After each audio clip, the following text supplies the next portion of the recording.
بہت پرانے زمانے کی بات ہے، ایک چھوٹے سے گاؤں میں فاروق نام کا ایک غریب آدمی رہتا تھا۔ فاروق کے دن بڑے کٹھن گزر رہے تھے۔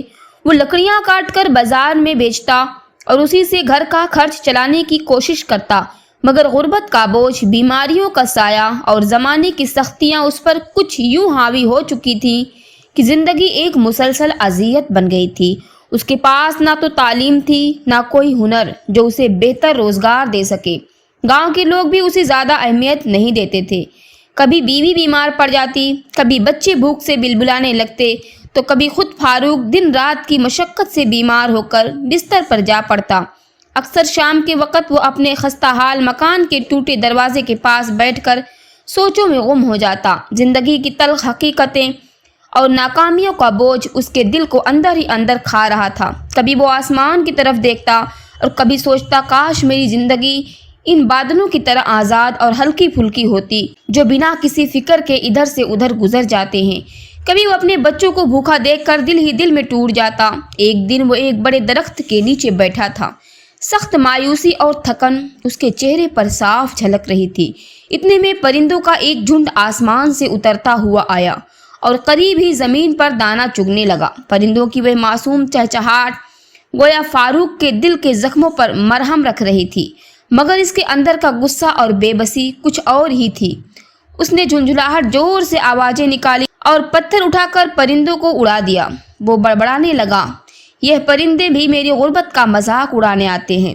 انہیں دیکھ کر مجھے اپنی بھوک اور مجبوری کا زیادہ یاد آتی ہے۔ وقت گزرتا گیا، غربت اور محرومی کی زنجیریں اس کے قدموں اور کو باندھتی گئی، یہاں تک کہ ایک دن وہ اتنا دلکشت ہو گیا کہ اس نے سوچا کہ اب مزید زندہ رہنے کا کوئی فائدہ نہیں۔ اس نے ارادہ کر لیا کہ وہ اپنی زندگی ختم کر دے۔ ایک دن وہ خاموشی سے گھر سے نکلا اور گاؤں کے کنارے ایک خشک کنویں کی طرف پڑنے لگا۔ اس کے دل میں خیال آیا کہ اگر وہ اس اندھے کنویں میں چھلانگ لگا دے تو ساری تکلیفیں ختم ہو جائیں گی، مگر تقدیر کے کھیل بڑے عجیب ہوتے ہیں۔ جیسے ہی وہ کنویں کے کنارے پہنچا، وہاں ایک اجنبی درویش بیٹھا ہوا نظر آیا۔ درویش کی داڑھی سفید تھی، چہرہ نورانی اور آنکھوں میں ایک عجیب سی چمک تھی۔ اس نے مسکرا کر کہا، اے تھکے ہوئے مسافر، یہ کیا ارادہ ہے تیرا؟ کیا تو اپنی زندگی کی سب سے بڑی نعمت کو یوں برباد کرنے آیا ہے؟ فاروق کے قدم وہیں رک گئے، اس کی آنکھوں میں آنسو آ گئے۔ اس نے روتے ہوئے کہا، بابا، میری زندگی دکھوں اور بھوک سے بھری ہوئی ہے۔ میں دن رات محنت کرتا ہوں، مگر میرے بچے کے نصیب میں روٹی کا ایک نوالہ بھی نہیں ہے۔ جب ہر طرف ناکامی ہو تو انسان آخر کب تک جیتا رہے؟ درویش نے نہایت نرمی سے کہا، بیٹے، یاد رکھ، زندگی اللہ کی امانت ہے۔ اپنی جان خود لینا سب سے بڑا گناہ ہے۔ مومن کبھی مایوس نہیں ہوتا۔ مصیبتیں انسان کے ایمان کا امتحان ہے۔ اگر تو صبر کرے گا اور اللہ پر بھروسہ رکھے گا تو یقین جان، اندھیری رات کے بعد صبح ضرور طلوع ہوتی ہے۔ فاروق ہچکچاتے ہوئے بولا، بابا، میرا دل کہتا ہے کہ آپ سچ بول رہے ہیں، لیکن یہ غربت اور یہ لذت مجھے توڑ دیتی ہے۔ آخر میرا اچھا وقت کب آئے گا؟ کیا کبھی قسمت میرا ساتھ دے گی؟ درویش نے گہری مسکراہٹ کے ساتھ کہا، ہم بیٹے، اچھا وقت آنے سے پہلے اس کی نشانیاں ضرور ظاہر ہوتی ہیں، لیکن اس سے پہلے تجھے اپنی ایک کمزوری بدلنی ہوگی۔ میں نے دیکھا ہے کہ تو پرندوں کو بھگاتا ہے، حالانکہ پرندے تو اللہ کی رحمت کی نشانی ہوتے ہیں۔ کل سے تم انہیں بھگانے کے بجائے خوش آمدید کہنا اور انہیں دانہ ڈالنا، یہی تیرا امتحان ہے۔ اگر تو نے صبر اور بھلائی اختیار کی تو انشاءاللہ تیرا نصیب بھی چمکے گا۔ فاروق یہ سن کر خاموش ہو گیا۔ وہ دل ہی دل میں سوچنے لگا کہ یہ بھی کیا بات ہوئی ہے، پرندوں کو دانہ ڈالنے سے غربت ختم ہو جائے گی؟ مگر درویش کے الفاظ میں ایک عجیب سی تاثیر تھی۔ وہ سر جھکائے وہاں سے واپس گھر آیا۔ اس رات وہ دیر تک کروٹیں بدلتا رہا، دل ہی دل میں فیصلہ کیا کہ اگلے دن سے وہ پرندوں کو دانہ ضرور ڈالے گا۔ اگلی صبح جب سورج کی روشنی گاؤں کے کچے مکانوں کی دیواروں پر پڑی تو فاروق نے اپنی زندگی میں پڑی پہلی بار کچھ مختلف کرنے کا انجام کیا۔ وہ بازار گیا اور مٹھی بھر دانے خرید لایا اور گھر میں موجود پرانے مٹی کے پیالے میں دانہ ڈال کر ایک بڑے درخت کے نیچے رکھ دیا۔ اس کے دل میں ابھی بھی بے چینی تھی۔ وہ بار بار یہی سوچ رہا تھا کہ یہ سب کیا حقیقت میں کوئی اثر ڈالے گا یا نہیں، لیکن درویش کے الفاظ اس کے کانوں میں بار بار گونج رہے تھے، پرندے اللہ کی رحمت کی نشانی ہیں، اگر تو ان کی خدمت کرے گا تو تیرا نصیب بھی چمکے گا۔ شام کے وقت جب پرندوں کا ایک چھوٹا سا جھنڈ آیا تو وہ ڈرے بغیر پیالے کے پاس بیٹھنے لگے۔ فاروق کے دل میں عجیب سی گھبراہٹ اور ساتھ ہی نرم سی خوشی پیدا ہوئی۔ وہ انہیں غور سے دیکھنے لگا۔ جب پرندے دانہ چگتے اور اپنی میٹھی آواز میں چہچہاتے تو فاروق کے دل کو جیسے کچھ سکون ملنے لگتا۔ وہ کچھ لمحے انہیں یوں ہی دیکھتا رہا، پھر سوچ میں پڑ گیا کہ شاید یہ واقعی کسی نئے سفر کی شروعات ہے۔ اسی دن اس نے اپنی بیوی کو یہ بات بتائی۔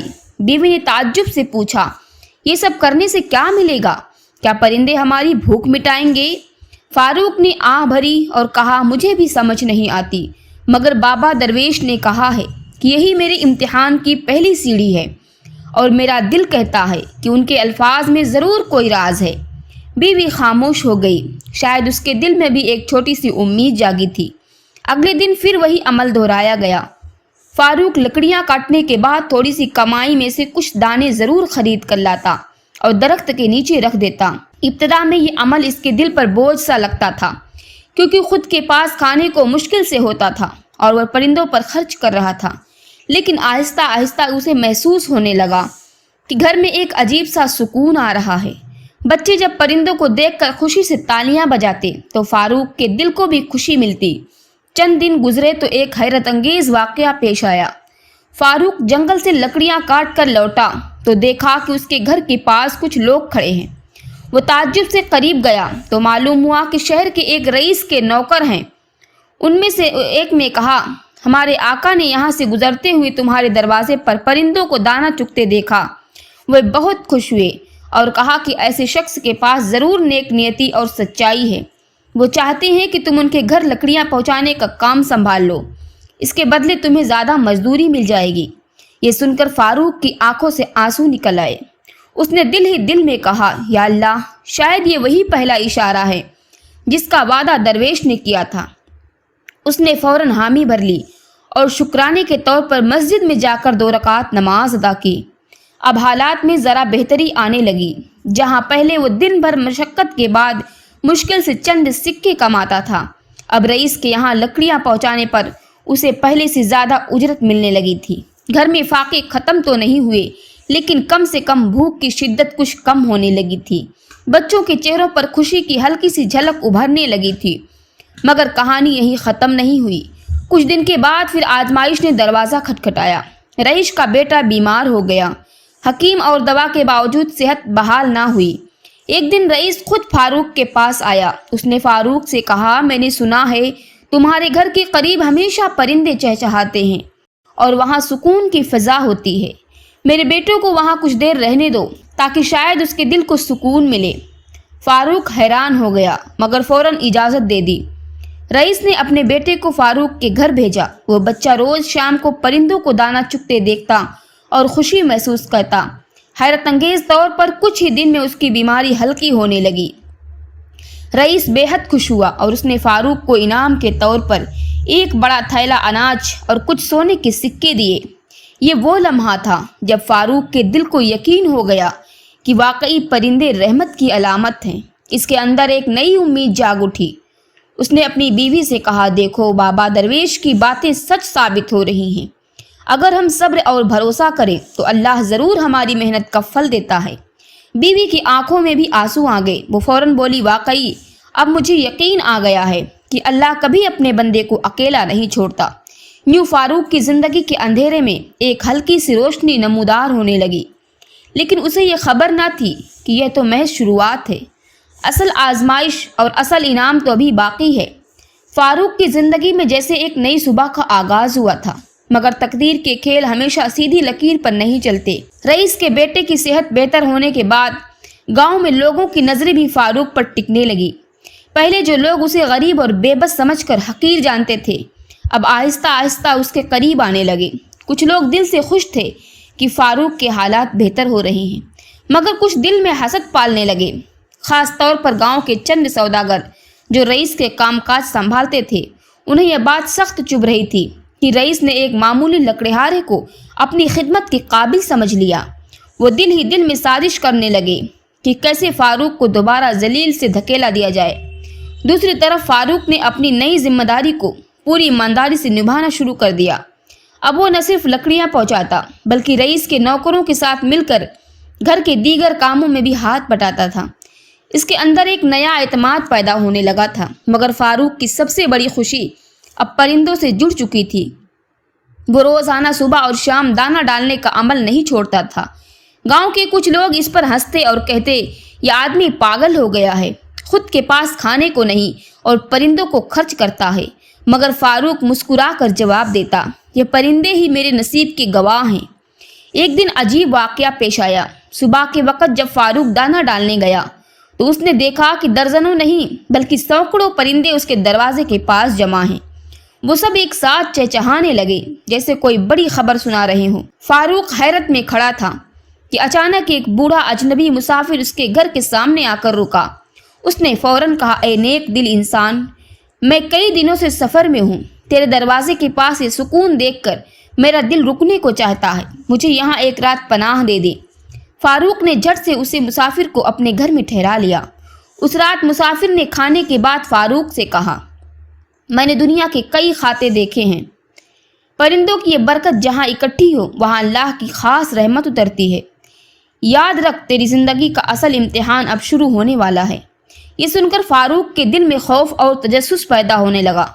اس نے مسافر سے پوچھا کیا مطلب ہے آپ کا، کیسا امتحان؟ مگر مسافر خاموش ہو گیا اور بولا وقت آنے پر تجھے خود سمجھ آ جائے گا۔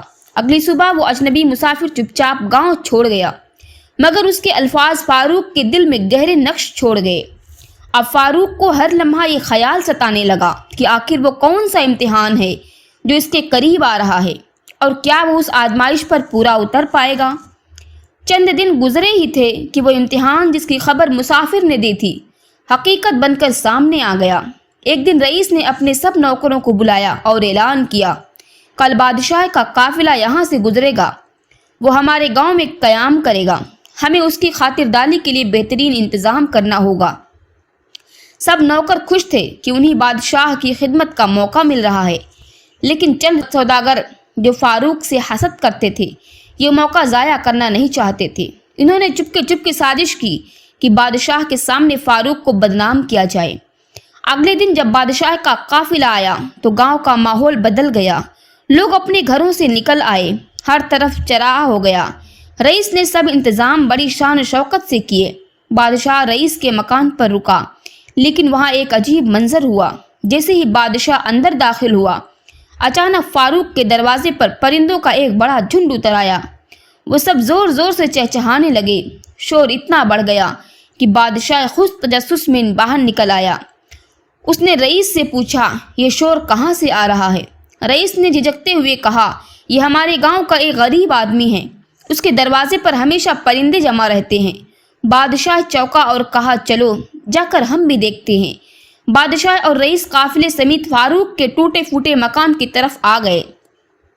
فاروق حیران کھڑا تھا۔ اس نے ادب سے سلام کیا۔ بادشاہ نے فوراً کہا یہ پرندے تیرے پاس کیوں رہتے ہیں؟ فاروق نے سادہ لہجے میں جواب دیا جہاں دانہ اور رحمت بانٹی جائے وہاں مخلوق خود کشش پاتی ہے۔ میں بس اتنا جانتا ہوں کہ یہ اللہ کی مخلوق ہے، اور اگر میں انہیں بھوکا نہ رکھوں تو شاید اللہ بھی مجھ پر رحم کرے۔ بادشاہ اس کے جواب میں متاثر ہوا، مگر اسی وقت وہی سوداگر آگے بڑھے اور بولے جہاں پناہ یہ سب ڈھونگ ہے، یہ شخص جادو جانتا ہے، پرندوں کو قابو میں کر کے اپنی جھوٹی نیک نامی کماتا ہے، اصل میں یہ ایک فریب کار ہے۔ فاروق یہ سن کر تڑپ اٹھا مگر خاموش رہا۔ بادشاہ نے فیصلہ کیا کہ وہ خود اس معاملے کو پرکھے گا۔ اس نے حکم دیا آج رات میں خود اس کے مکان پر قیام کروں گا، دیکھتے ہیں کہ اصل حقیقت کیا ہے۔ وہ رات بڑی عجیب رات تھی۔ بادشاہ، رئیس اور چند درباری فاروق کے گھر کے پاس رکے۔ فاروق نے حسب عادت دروازے پر دانہ رکھا اور تھوڑی دیر بعد وہی پرندے اترنے لگے۔ پہلے 20، پھر 50 اور پھر سینکڑوں پرندے آ گئے۔ وہ اتنے اطمینان سے دانہ چگ رہے تھے کہ جیسے یہ جگہ ان کا مستقل مکان ہو۔ بادشاہ یہ منظر دیکھ کر حیران رہ گیا۔ اس نے فوراً کہا یہ کوئی جادو نہیں بلکہ دل کی صفائی ہے، پرندے انسان کو باطن پہچانتے ہیں۔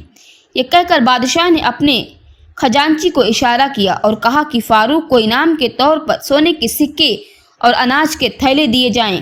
رئیس نے بھی فاروق کو اپنا خاص خادم بنا لیا۔ یہ لمحے فاروق کی آنکھوں کے بے اختیار آنسو نکل آئے۔ اس نے دل ہی دل میں سوچا، واقعی بابا درویش نے سچ کہا تھا، اندھیری رات کے بعد صبح ضرور آتی ہے۔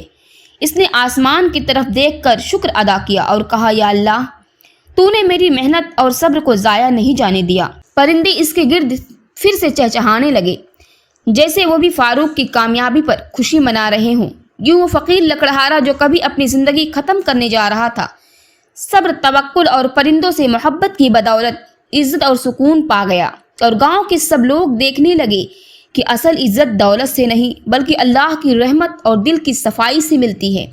اگر آپ کو یہ کہانی اچھی لگی ہو تو ویڈیو کو لائک ضرور کریں، اپنے دوستوں اور عزیزوں کے ساتھ شیئر کریں تاکہ وہ بھی اس سبق سے فائدہ اٹھا سکیں، اور مزید ایسے ہی خوبصورت اور سبق آموز کہانیاں سننے کے لیے ہمارے چینل کو ضرور سبسکرائب کر لیں۔ بیل آئیکن کو دبانا نہ بھولیں تاکہ ہر نئی کہانی آپ تک سب سے پہلے پہنچ سکے۔ شکریہ۔ خدا حافظ۔